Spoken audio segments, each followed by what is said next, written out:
English నేర్చుకోవడం, అనర్గళంగా మాట్లాడడం మీ కల? వెంటనే కాల్ చేసి క్లాసెస్‌కి రిజిస్టర్ అవ్వండి. నమస్తే కళ్యాణ్ నమస్తే చక్రవర్తి జయ గారు. గారు. నమస్తే మేడం. మీరు ఏ విధంగా వీళ్ళు మనల్ని కాంటాక్ట్ చేయొచ్చు మేడం? ఒక వాట్సాప్ నెంబర్ ఇస్తున్నామండి. మన ఎపిసోడ్‌లో కింద స్క్రోల్ అవుతూ ఉంటుంది. ఓకే. ఆ నెంబర్‌కి కాల్ చేయొద్దండి దయచేసి. కాల్ రాదు. కాల్ కాకుండా జస్ట్ మీ ఆడియోని పెట్టండి చాలు. ఓకే, మీరు ఓకే. ఎలాంటి ప్రాబ్లమ్‌ని ఫేస్ చేస్తున్నారు అనే దానికి సంబంధించి ఒక 4, 5 లైన్‌లో ఒక ఆడియోని గనక పంపించగలిగితే జీకే గారు అండ్ టీమ్ మొత్తం స్ట్రీమ్ చేసుకోవటానికి దాన్ని విని నెక్స్ట్ ప్రయారిటీ ప్రకారం ఇప్పుడైతే ఎలా చేస్తున్నామో అట్లానే యాజ్ ఇట్ ఈస్ గా ప్రయారిటీ ఇప్పుడు ఏది ప్రకారం మేడం? తీసుకుంటాం. ఇప్పుడు ఇలాగ వాయిస్ మెసేజ్ లా చేయొచ్చా? Yes, వాయిస్ అది yes. పెట్టి ఇలా రికార్డ్ వాట్సాప్ లో వాయిస్ మెసేజ్ పెట్టేస్తే చాలు. మనం ఆ కొత్త ఎపిసోడ్స్ స్టార్ట్ చేద్దామండి. అవి కూడా ప్రేక్షకులు ఆదరిస్తారని నేను అనుకుంటున్నాను. ఖచ్చితంగా కళ్యాణ్ గారి సలహాలు సూచనలు పాటిస్తారని కోరుకుంటున్నాను. మరి ఈ రోజు ఎపిసోడ్ స్టార్ట్ చేద్దామండి. తప్పకుండా మేడం. ఎస్, భారతి అని మెయిల్ చేశారండి ఆవిడ. ఫోన్ చేసేస్తానండి, చేయండి ఒకసారి మేడం. మాట్లాడదాము. తప్పకుండా. ఇంకా నాకు సొల్యూషన్ లేదు, పరిష్కారం లేదు అనుకున్నప్పుడు చావేనేమో డెత్ డెత్ డెత్ అనుకో. మనిషి కోరుకోంది ఏదన్నా ప్రపంచంలో ఉందంటే అది చావే మేడం. అది కోరుకో. భారతి గారు నమస్తే అండి. నమస్తే అండి. ఎవరండి మాట్లాడేది? నేను జయానండి, అందమైన జీవితం ప్రోగ్రామ్ నుంచి కాల్ చేస్తా ఉన్నాను. మీరు మెయిల్ చేశారు కదా. మేడం గారు మీరా అండి? నమస్తే అండి. చాలా చాలా సంతోషం అండి మీ నుంచి నాకు కాల్ వచ్చినందుకు.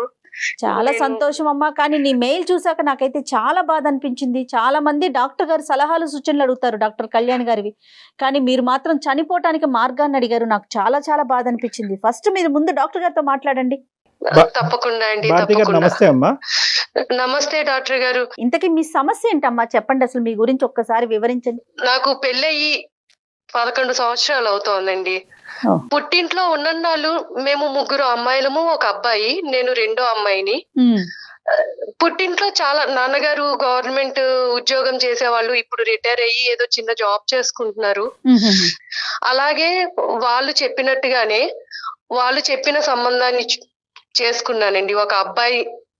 నిజంగా ఒక అమ్మాయి ఇంకొకరి జీవితంలోకి వెళ్తుంది అన్నప్పుడు ఎంత ఆనందంగా వెళ్తుందండి, ఎన్ని ఆశలతో వెళ్తుందండి. అంతే కదా.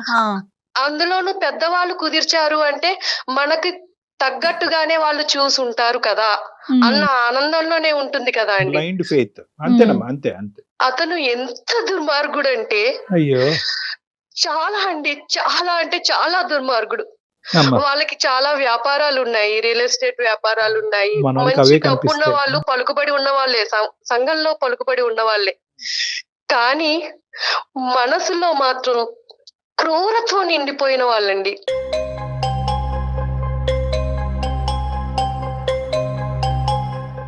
మొదటి రాత్రి నుండే అతని అరాచకాన్ని నా మీద చూపిస్తూ ఉన్నాడండి.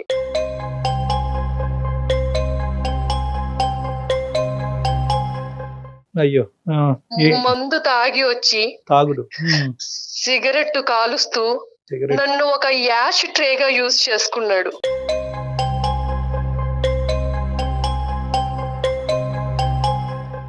ఆయన ఎలా భావించేవారంటే ఈ మొహాన్ని నేను చేసుకోవడం ఏంటి, దీన్ని భరించాల్సిన కర్మ నాకేంటి, దీంతో నాకు సంబంధం లేదు అన్నట్టుగా ప్రవర్తించేవారండి. అదేలేండి. ఆయనకి ఉన్న చెడు అలవాట్లు ఒకటి కాదండి, ఒకటి కాదు. ఏ అలవాట్లయితే ఉండకూడదు అన్నీ అన్ని ఉన్నాయి. రకాల అలవాట్లు ఉన్నాయి, అన్ని అలవాట్లు ఉన్నాయి. అంటే భారతి గారు ఫైనాన్షియల్ గా వాళ్ళకన్నా మీరేమన్నా తక్కువ అండి? అట్లాంటి భావన ఉండేది అతనికి? ఫైనాన్షియల్ గా వాళ్ళకన్నా తక్కువే. కానీ మా పేరెంట్స్ మంచిగానే చక్కగా అన్ని వాళ్ళు అడిగినట్టుగానే చేశారు, పంపించారండి. ఎంతమ్మా ఇప్పుడు ఈ స్థాయిలో తాగేవాడి గురించి కనుక్కోవటం ఎంత చెప్పండి. ఆ రోడ్లు, ఆ వీధిలో రోడ్లు ఊడ్చే వాళ్ళని అడిగినా కూడా చెప్తారు, ఏమ్మా ఎలాంటి వాడు ఇలాంటి వాడు అంటే, బాబు వాడు తాగి ఎక్కడెక్కడ పడిపోతా ఉంటాడని చెప్తారు. అసలు అసలు ఏమైనా వాకప్ వాకప్ జరిగిందా? చేశారా? అసలు అలాంటి వాకబుల్ చేయలేదండి. చెప్పారు వాళ్ళకి వ్యాపారాలు ఉన్నాయి, డబ్బున్న వాళ్ళు, డబ్బులు, వాళ్ళకి వ్యాపారం. సంఘంలో పలుకుబడి ఉంది, మీ అమ్మాయిని ఆ ఇంట్లోకి ఇస్తే సుఖపడుతుంది అలా చెప్పి వాళ్ళు నన్ను పంపించారండి. నాకు కూడా అలాగే చెప్పారు. అమ్మ నువ్వు పుట్టింట్లో కన్నా అత్తారింట్లో చాలా సుఖపడతావు, నువ్వు చాలా అదృష్టవంతురాలివి. మరి నీ మీద జరిగిన అబ్యూజ్ ఏంటమ్మా? అంటే నీ మీద ఎటువంటిది జరిగింది? అంటే కేవలం తాగి పడుకునేవాడు, సిగరెట్లు తాగి పడేసేవాడా, లేదంటే నీ మీద ఏమన్నా? ఏం చెప్పాలండి, ఏం చెప్పేవాళ్ళు, కొట్టేవాళ్ళండి. ఆయన చేతికి ఏదొస్తే అది మీదకి విసిరేసేవాళ్ళు.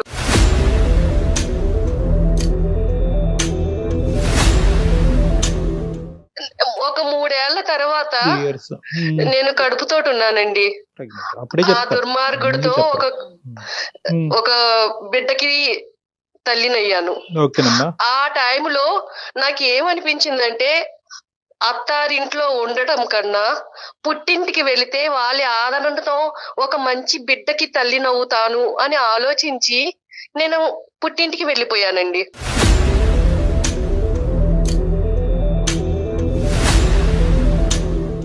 కనీసం బిడ్డ పుడితే అన్నా వాళ్ళలో మారతాడు. మార్పు వస్తుంది, ఆ బిడ్డని చూసుకున్నా ఆ తండ్రి మారుతాడు అన్న ఇదిలో వెళ్ళానండి. వెళితే ఎప్పుడన్నా నేను మెసేజ్ పెట్టినా, ఫోన్ చేసినా అయిష్టతగా మాట్లాడేవారు. కానీ ఎలా ఉన్నావు, ఏంటి, తింటున్నావా, ఉంటున్నావా, అసలు ఇంకేం పట్టించుకోలే ఈమెని. ఎప్పుడు వెళ్తాడని పట్టించుకునేది వెయిట్ లేదు. చేశాడు. ఆఖరికి ప్రెగ్నెన్సీ వచ్చి వెళ్ళిపోవడంతో ఇంకా హ్యాపీగా సాగరంపినట్టున్నాడు. ఎందుకంటే అతను విచ్చలవిడితనానికి ఇంకెవరు లిమిటేషన్ అడ్డు ఉండదు లేదు కదా. కదా. డెలివరీ అయ్యింది. బాబు పుట్టిన తర్వాత మా అమ్మగారు వాళ్ళకి కబురు పంపించారండి. అవునా అని ఫోన్ పెట్టేశారండి.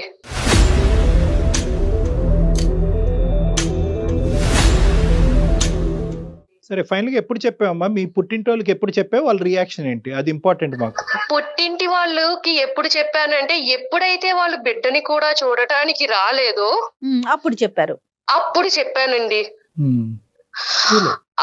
అప్పుడు చెప్పాక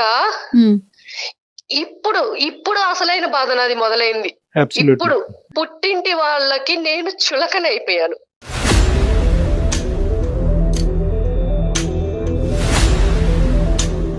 మీ తల్లిదండ్రులకి మీకు చెప్పినప్పుడు వాళ్ళ యొక్క రియాక్షన్ ఇక్కడ ఇంపార్టెంట్ అని నేను ఎందుకు అంటున్నానంటే కనుక, వాళ్ళ ఉద్దేశం ఏంటంటే ఇంత లేట్ గా చెప్పారు అనేటటువంటి ఒక బాధతో వాళ్ళు మాట్లాడారా? అసలు ఏం జరిగింది అక్కడ? వాళ్ళు ఏమి మాట్లాడలేదండి. ఏమైనా సరే అతని దగ్గరికే వెళ్ళు, ఇదే అన్నారండి. ఏది నీ కథ అంతా పూర్తిగా విన్నారా? పడినటువంటి హింస బాధ అంతా వివరంగా చెప్పిన తర్వాత కూడా అక్కడికి వెళ్ళి అన్ని చెప్పానండి, అన్ని చెప్పాను. అతను ఎలాంటి వాడు, నా అక్కలతోటి ఎదుటి స్త్రీలతోటి నన్ను ఎలా కంపేర్ చేసి నన్ను ఎంత అసహనంగా మాట్లాడేవాడు, అవన్నీ కూడా నేను వాళ్ళకి చెప్పాను. అంటే ఏంటండి అర్థం కాలేదు భారతి గారు, కొంచెం వివరంగా చెప్పండి. ఎప్పుడైనా బయటికి తీసుకువెళ్ళినప్పుడు అండి, ఫంక్షన్లకి వాటికి వెళ్ళినప్పుడు అక్కడున్న ఆడవాళ్లతోటి కంపేర్ చేసేవాళ్ళండి. వాళ్ళు చూడు ఎలా ఉన్నారో, వాళ్ళ సౌష్ఠవం చూడు ఎలా ఉందో.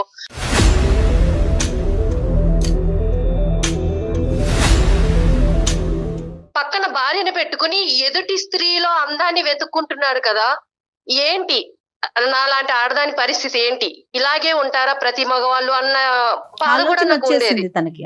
సరే, ఇక్కడ ఈ మీ ఆయన గురించి ఇంకా పూర్తిగా చాలా వివరంగా కూలంకుషంగా చెప్పావమ్మా. అసలు మీ తల్లిదండ్రుల యొక్క రియాక్షన్ ఏంటి? వాళ్ళు ఏమన్నారు? చెప్తే వాళ్ళ రియాక్షన్ ఏంటంటే, మా నాన్నగారు అసలు ఏమీ మాట్లాడరండి, ఏమీ మాట్లాడరు. మా అమ్మగారు ఏం చెప్తే అది, మా అమ్మగారు ఎలా చెప్తే అలా. కూర్చోమంటే కూర్చుంటారు, నుంచోమంటే నుంచుంటారు. అంతా మా అమ్మగారి చేతుల్లోనే ఉందండి. మా అమ్మ, మా అక్క, మా పెద్ద అక్క, వాళ్ళకి ఇంకా చాలా చులకనగా ఉండి, నువ్వు వెళ్ళు, ఏదైనా సరే నువ్వు అక్కడే ఉండాలి, అతని దగ్గరే ఉండాలి, మేం చేసుకోవట్లేదు ఆ సంసారాలు, మేము లేము ఆ మొగుళ్ళతోటి అని చెప్పేసి అన్నారండి.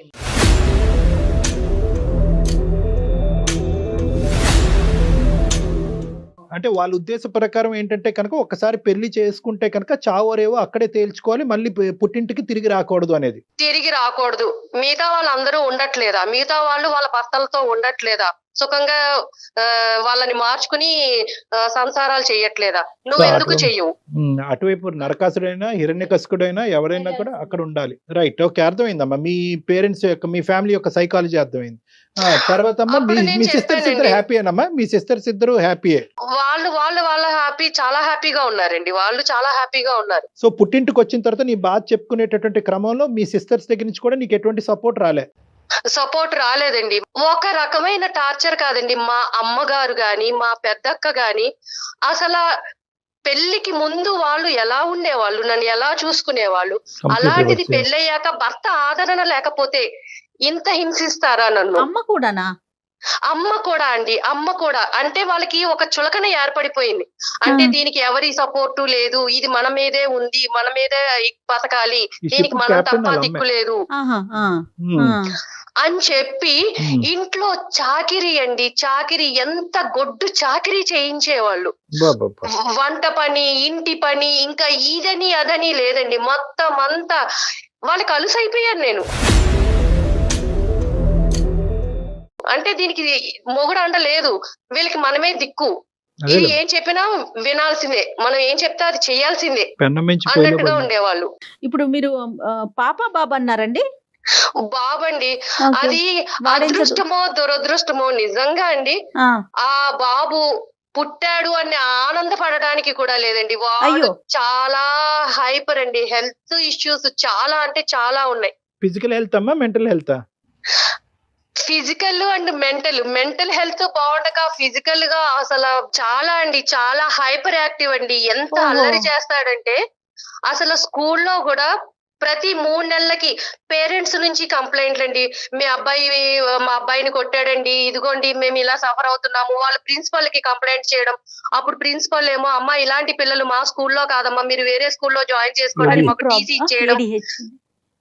చాలా చెప్పండి. చాలా ఎవ్వరు ఒక్క అరగంట కూడా ఆ బాబుని చూస్తే బాబోయ్ ఈ ఇతన్ని పెంచుతున్న తల్లి ఎవరు, ఏమిటి ఇంత అల్లరి చేస్తున్నాడు, ఇలా ఉన్నాడేంటి ఈ పిల్లాడని చెప్పి మా అక్క కూడానండి అసలు ఇలాంటి వాడికి జన్మనిచ్చావా నువ్వు, వీడు పురిట్లో చనిపోయినా బాగుండేది.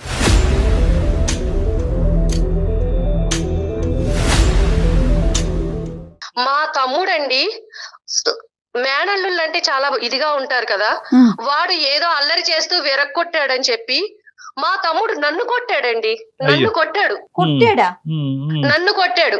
అలాంటి పిల్లాన్ని నువ్వు అసలు నీకు పిల్లని పెంచడం వచ్చా రాదా, ఏంటి అలా పెంచుతున్నావు పిల్లని, వాణ్ణి కాదండి నన్ను టోటల్గా కొట్టాడు. లోకువైపోయింది ఈ అమ్మాయి. ఇలా స్కూల్ నుంచి ఏవో ఫోన్స్ వచ్చేవండి పేరెంట్స్ నుంచి. ఆ, నేను ఫోన్ మా పక్కకి వెళ్ళి మాట్లాడుతుంటే మా అమ్మ అనేది, ఎవరితో మాట్లాడుతున్నావే, అయ్యో ఎవరితో మాట్లాడుతున్నావు, ఎవరితో రంకు కడుతున్నావు.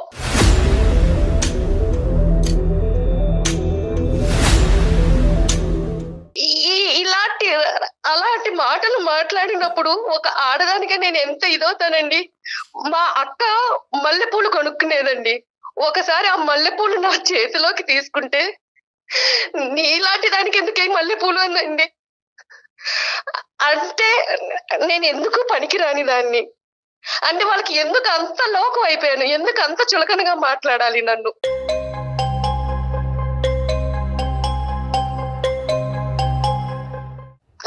నేను ఉద్యోగం చూసుకుందాము, బయటికి వెళ్దాము, నా బతుకేదో నేను బతుకుదాము అంతే కదమ్మా, నువ్వు అలా గ్రాడ్యుయేట్ కదా. అనుకునేదాన్నండి. కానీ అన్ని దారులు మూసేశారండి, అన్ని దారులు మూసేశారు. బయట ప్రపంచం అంటే ఏమిటో తెలియకుండా చేసేశారు, నన్ను నిర్బంధించేశారు. నా తల్లి నా అక్క వీళ్ళందరూ కూడా నన్ను బంధించేశారు, నిర్బంధించేసి అసలు ఏమీ తెలియని దానిలాగా చేసేశారండి.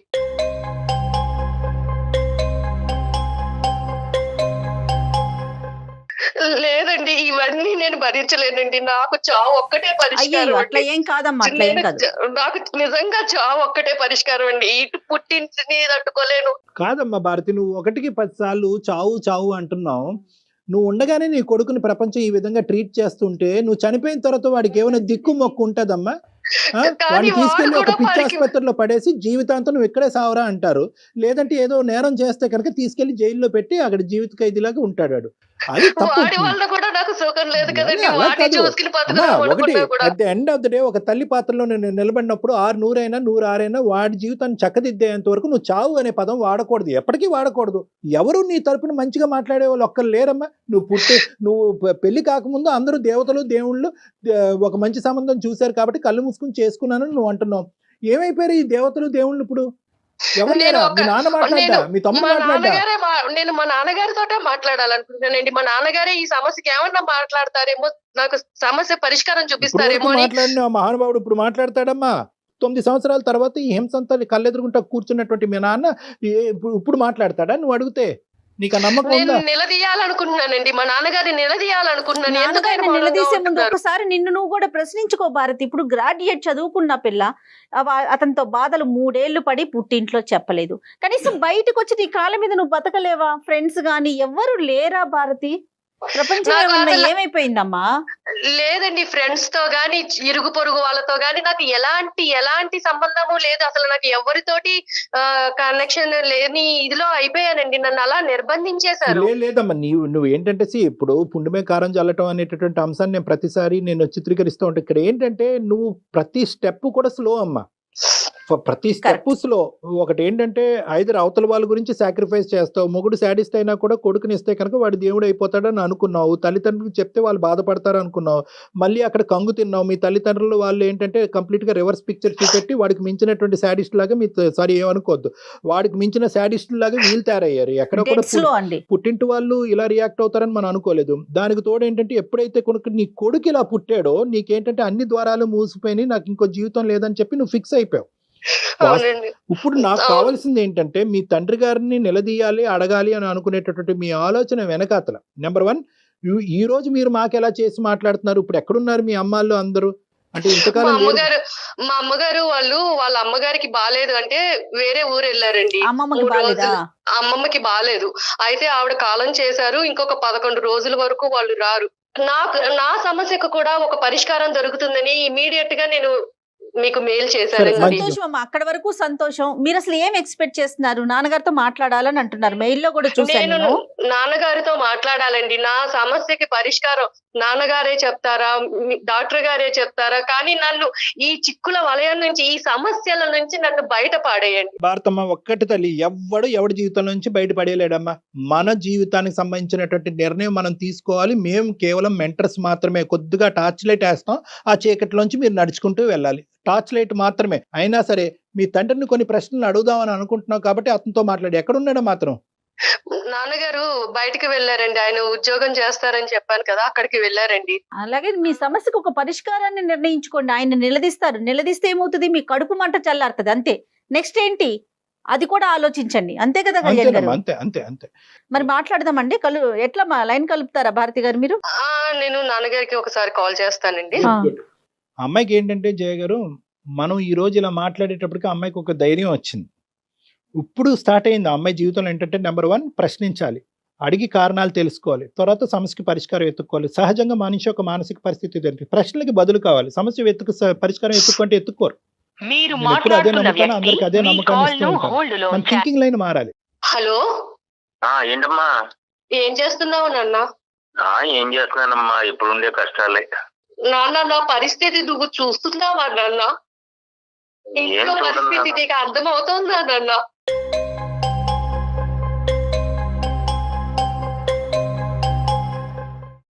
ఏం చూడన్నా, అమ్మ ఏమో అట్లా చేస్తుంటే ఇంకా నేను నా మాత్రం నా వరకు ఏమి చేయడానికి ఏమీ అవకాశం రావట్లేదు.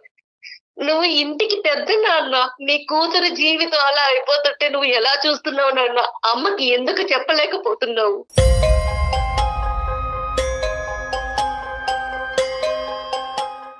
మీ అమ్మ పెట్టే చిత్రహింసలకి నేను చెప్పినా గానీ వినటం లేదు, చెప్పేటంత అవకాశమే ఇవ్వటం లేదు నాన్న. మీరు అలా అంటే కుదరదు నాన్న. నా సమస్యకి పరిష్కారం చెప్పాలి. మీరు నా కన్న తండ్రి. నా జీవితం ఇలా అయిపోయింది మీరు చూసిన సంబంధమే కదా నాన్న నేను చేసుకున్నాను.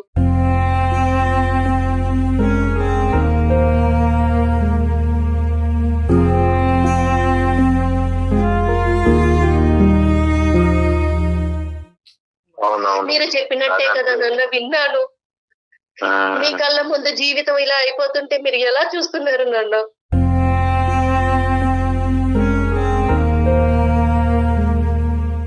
నా బాధని ఎవరితో చెప్పుకోవాలో తెలియక అందమైన జీవితం అనే ప్రోగ్రామ్ ని డాక్టర్ గారికి చెప్పుకుందాము, కళ్యాణ చక్రవర్తి గారిని సలహా అడుగుదామని వాళ్ళని అప్రోచ్ అయ్యాను నాన్న. వాళ్ళకి మెయిల్ పంపించాను. ఈ సమస్యల నుంచి నన్ను ఎలాగైనా సరే మీరు బయటపడేయాలండి. నాకు ఒక్కట చావు తప్ప ఏది కనిపించట్లేదు నాన్న.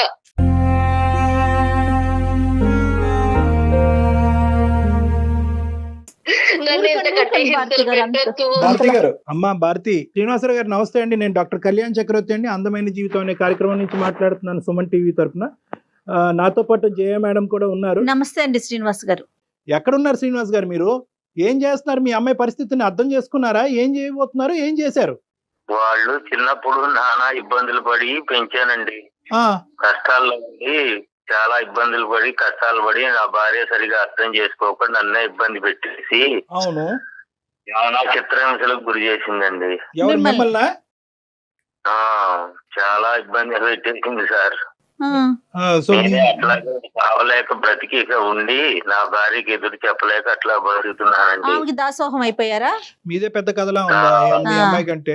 సరే అయిపోయారు, కానీ పెళ్లి గురించి ఒక ఆడపిల్ల ఎంత దాసోహం అయ్యి ఎంత ఆవిడ మీ కాళ్ళ కింద ఆవిడ కాళ్ళ కింద మీరు చెప్పైనా బానిస అయినా కూడా at the end of the day ఒక ఆడబిడ్డ యొక్క వేరే ఇంటికి పంపించే ఆడబిడ్డకు సంబంధించినటువంటి సంబంధం డిసైడ్ చేసేటప్పుడు ఆచితూచి నిర్ణయించుకోవాల్సినటువంటి అవసరం ఉంది. ఎందుకంటే మీలాగా మీ అమ్మాయి జీవితం అవ్వకూడదు కాబట్టి. మీరు భరించిన బాధ మీకు తెలుసు. అలాంటిది మీ పిల్ల విషయంలో మీరు ఎందుకు చేశారు? ముందుగా మీరు అన్ని కనుక్కుని ఎలాంటి వాడు ఏంటి అవన్నీ కనుక్కోద్దా? డబ్బు ఉంటే సరిపోతుందా నాన్న? ఇంకా పిల్ల సుఖపడుతుందా లేదా అని మీరు చూసుకోవక్కర్లేదా? నేను అన్ని ఎంక్వైరీ చేశాను నాన్న మంచి సంబంధం అని. కానీ ఇవాళ అతను ఆ విధంగా బతుకుతున్నాడు. చెప్పినా మార్పు రావటంలో అతనిలో ఇంకా చెడ్డ మార్గంలోనే నడుస్తున్నాడే గానీ మంచి మార్గంలోకి ఏమీ రావడం సరే లేదు. అతని చెడ్డతనం తీసి పక్కన పెట్టేసేయండి. ఆ చెడ్డతనం భరించలేక ఈ అమ్మాయి ఆశ్రయం గురించి పుట్టింటికి వచ్చినటువంటి ఆడపిల్లని మీ భార్య చేసేటటువంటి హింస ఏంటి అని మేము మిమ్మల్ని ప్రశ్నిస్తున్నాం. ఆవిడ తత్వం ఏంటి అసలు? ఆవిడ కన్న తల్లేనా పెంచుడు తల్లండి? కన్న తల్లే నాన్న. అయినా కానీ ఆమెమో ఆమె పద్ధతి వేరు. నన్నే చిత్రహింసలు పెడుతుంది.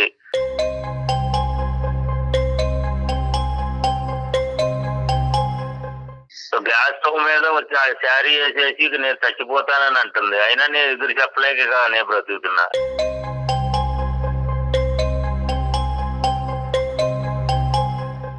ఆమెకు ఎదిరించి నేను మాట్లాడాలంటే కూడా నా వల్ల ఏమీ కావడం లేదు. అప్పుడే కాంది ఇంక అంటే ఇప్పుడే నేను కూడా మోతుందిలేండి. ఇప్పుడు ఇలాగే ఉండాలా నాన్న? మీలాగానే ఉండాలా?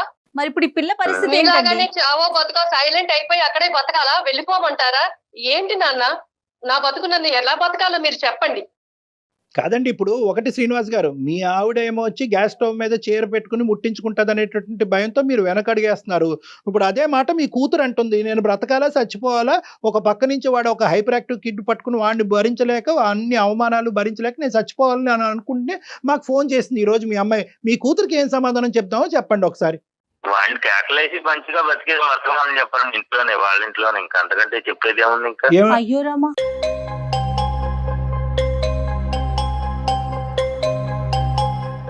ఎంత భరించినా ఏం మాట్లాడుతున్నారు సార్? మళ్ళీ అతని దగ్గరికే వెళ్ళమంటున్నారు నాన్న. మరి మీరు ఏమన్నా న్యాయంగా ఉందా అసలు? మీకు చెప్పండి. మంచి మార్గంలో నడువు నాన్న. ఇంకా అంతకంటే నేను చెప్పేది ఏముంది? మరి అదే మార్గంలో మీరు నడవచ్చు ఎంతకంటే కదా. మంచి ఆయన ఏముంది? అందుకే నడుస్తున్నాడా సైలెంట్ గా? ఇప్పుడు మీరేమనుకుంటున్నారంటే మీ సైకాలజీ ఏంటంటే, ఇప్పుడు మా ఆవిడ నన్ను హింస పెట్టినా కూడా ఎలాగైతే అణుగుమిణిగి ఒక కుక్కలాగా బతుకుతున్నానో సారీ తప్పుగా అనుకోకండి, అదే విధంగా నువ్వు వెళ్ళి మీ ఆయన దగ్గర బతికేసేయమ్మా అన్ని ఇదే సొల్యూషన్ ఈ ప్రాబ్లంకి అని అంటున్నారు. సో మీదేదైతే కనుక ఒక సాంప్రదాయంగా మీరు ఫాలో అవుతున్నావో అదే సాంప్రదాయం మీ కూతుర్ని ఫాలో అవ్వమంటారు. రేపొద్దున హింసాత్మకుడి చేతిలో మీ అమ్మాయి చనిపోయినా కూడా మీరు ఇదే మాట అంటారేమో. ఇప్పుడు నేను పెళ్లి చేసి పంపించే వరకే నా బాధ్యత.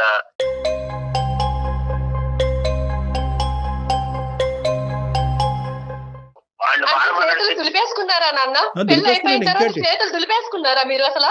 ఇప్పుడు మీ ఆవిడ నోరు ఆవిడ ఏంటంటే ప్రత్యక్షంగా కనిపిస్తుంది, మీరేంటంటే ఎక్కడో ఉద్యోగం చేసుకుంటున్నారు కాబట్టి మీ యొక్క తీరు, మీ వ్యక్తిత్వం, మీ మాట పద్ధతులు, మీ ఆలోచన శైలి ఇప్పటికొచ్చి ఈ మహాతల్లికి కనిపించలేదు. అంటే తల్లిదండ్రులు ఇద్దరు ఒకటే.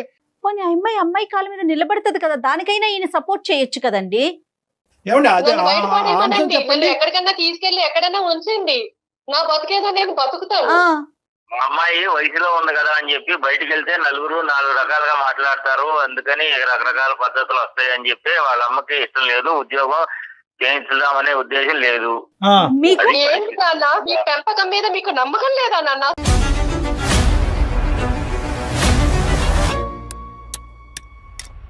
ఇప్పుడు చచ్చిపోవాలి మీ అమ్మాయి నిజంగా. ఇప్పుడు ఇప్పుడు ఇప్పుడు ఏదైతే కనుక కన్న తల్లిదండ్రులు మీరు ఈ విధంగా మీ కన్న కూతురు గురించి మాట్లాడుతున్నారో ఇప్పుడు నిజంగా మీ అమ్మాయి చచ్చిపోవాలన్నమాట.